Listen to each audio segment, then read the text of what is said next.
This tutorial will walk you through the proper steps for delivery, unpacking, and setup of a Reverie 5D horizontal split king power base. This setup may also be followed for the Reverie 9T horizontal split king and other custom manufactured Reverie models. There should be enough room available to unbox and assemble the power base. Also, be sure that the path to the room in which the power base will be carried is clear and open, ensuring that nothing will be broken. Keep the adjustable foundation in the box while moving it. Make sure 2 people are present at all times to avoid injury.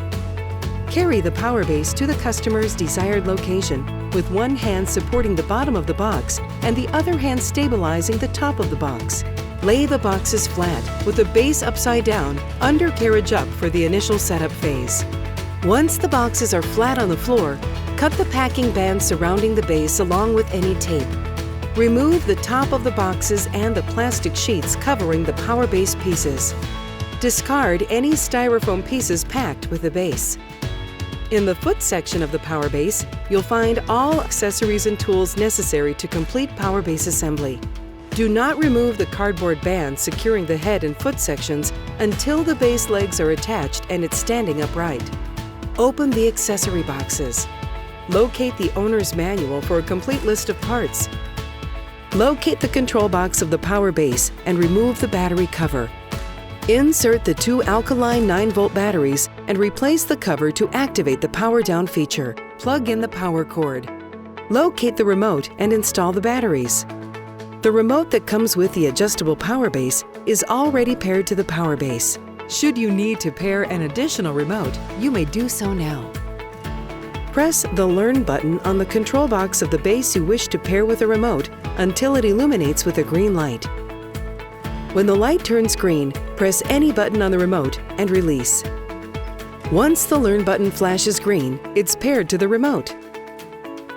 Remove both the head and foot sections of the power base from the boxes, leaving the plastic attached to protect the fabric top of the power base. Align the head and foot sections to begin assembly.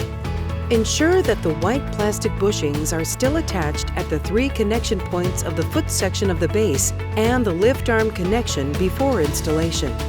Slide the foot section of the base into the head section so that they can be connected using the bolts and nuts provided.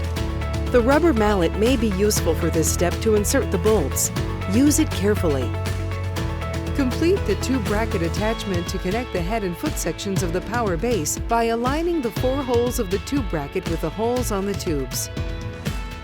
Once aligned, use the 4 bolts and nuts provided to securely connect the tube bracket and tubes. Remove the bolts attached to the iron frame of the foot section of the power base. These bolts were attached only to secure the base for shipping and must be removed for operation of the power base. Attach the connection bars on both sides of the base to connect the angle irons of the head and foot sections of the power base. Align the 4 holes of the connection bar and the irons. Once aligned, use the 4 bolts and nuts provided to secure the connection. Connect the foot motor using the clevis and cotter pin provided. Connect the massage and foot motor cables to the control box. Make sure the color code on the cable matches the color code on the box.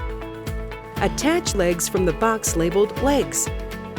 Attach them to the power base by threading them in a clockwise direction into the threaded holes in the frame. Be sure to tighten the legs securely with your hands. Leave no space between the leg and the frame. Do not over-tighten the legs, but they should not be loose. Carefully flip the frame over using 2 people. Be sure not to rest the base on its side leaning on the legs at any time. Once the base is flipped, remove the remaining plastic by pulling it off and away from the remaining hardware. Attach the center retainer bar to the foot of the bed. Using the Allen wrench provided, loosen the hardware already attached to the base. Once it's loosened, attach the retainer bar and secure it by tightening the hardware with the Allen wrench. Plug the power base into a properly grounded outlet or, as recommended, a surge protector. Using the remote, test the functions of the power base. For further assistance, contact Reverie Customer Service at 1-800-973-8374 or customerservice@reverie.com.